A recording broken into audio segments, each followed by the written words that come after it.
bakunze ba Albert TV turabaramukije uko mubibona dusengesha kwazana ibintu bishasha gusa. Uyu munsi twasiyogindira umukozi w'Imana kuko inkuru twumvise zitangaje cyane, batubwiye ngo arakiza ingwara, arasengera umuntu akakira ingwara zananiranye nk'akaronka za sida, diabete, kanseri n'izindi. Uyu munsi twamusanze ari mu biro, reka tumubaze ibyo bintu bavuga ko byo bari byo. Ndabaramukije. Nanjye ndabaramukije. Muramaze neza? Yego turashima kandi turabaye ikaze mwebwe mukora kuri Albert TV. Murakoze cyane. Tumaze iminsi tumva amakuru avugwa yuko ngaha hantu umusenga Imana ikabumva kandi igakora ibitangaza. Ese ibyo bari byo?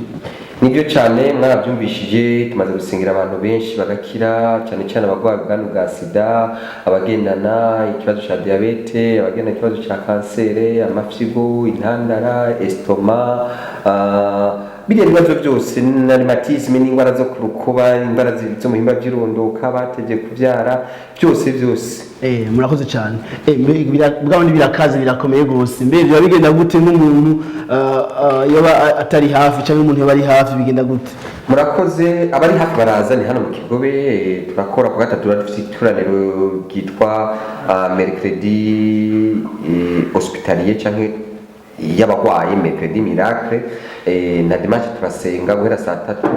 Dimanche dufite kiti zibiri, ya mbere mu gatondo guhera muri sale ya ku madrapo mwaciye muri ko muraza, twayitangura saa 2 tugashikana saa 6:30, hanyuma saa 9 muri iyi sale ifatanye n'ibiro tugatangura gusengera abagwaye kubohoka bafite ibintu bitandukanye, nabo tubagira service yabo. Yego nivyo. Hanyuma ariko kandi uko mwavuze bari hanze, ndaza kubahereza nimero ya telefone mwaba muyikeneye iwanje private, ariko cyane cyane abantu baba bakeneye gusengerwa uburyo busanzwe, ndabahiza nimero ya Pasteur nshingirwa ko ni +257 77 45 55 20. Pasteur ushobora kumutelefona kugira ko mungere n'ibyo baragiye aragusengera nta problem. Ariko ukeneye umuhanuzi uko warukimbajije, umuhanuzi n'umuvugishwa w'Imana, kirazira kugenda kumuraba n'iminwe misa. Samuel wa mbere 9, urazi inkuru ya Saul yari yagiye kondera indogo, bwaramo barati no hano hariho profete, rero ntabwo twogena n'iminwe misa, no turafite sheke, turafite amafaranga. Rero bisaba urondera umuhanuzi kwa guhanurira agirane nuko haba nawe iminwe misa kirazira.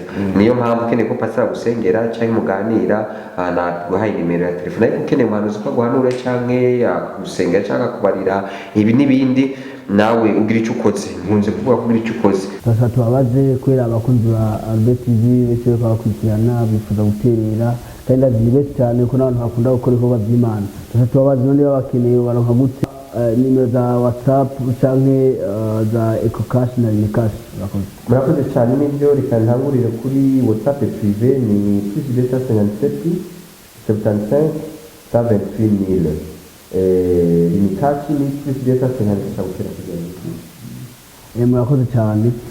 Hari abakunzi ba Albert TV bakurikirana bariko bakurikirana ibiganiro cyacu, tubabaze abo yifuza guterera byogenda gute, uburyo bwo bucisha hehe, mashaka kumana nimero ya WhatsApp mukoresha kugira mushobore kukomunika mukavugana canke mukamuhana nimero ya Linecash ndetse na EcoCash number bihari mwamukoze. Murakoze cyane. Ngo nizo zose zirahari ndetse na nimero ya konti irahari, ariko mpere kuri WhatsApp ni +257 75 78000. Linecash ni +257 69 06 000 na EcoCash ni +257 79 13 44 22.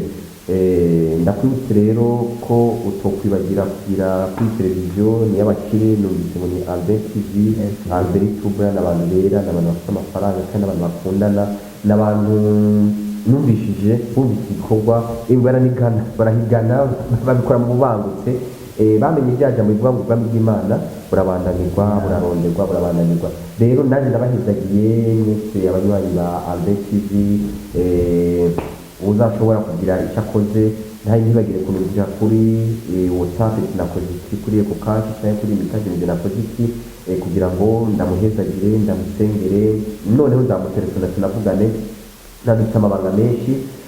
kandi ntibagire gukora j'aime subscribe ariyo s'abonner, ntibagire kugira comment munsi muri comment, ntibagire kugira partage share, ugaburira abandi, uhereza abandi abagenzi n'abagenzi babakire bagenzi bawe kugira ngo bashobore gukurikirana baje bararonka n'ibiganiro bya abeki uko usanga bidasanzwe. Murakoze cyane.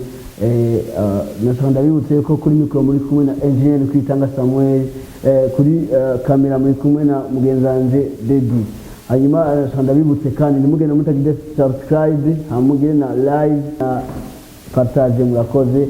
Nimwe yose ya commentaire munsi mudugira commentaire gatoya big up.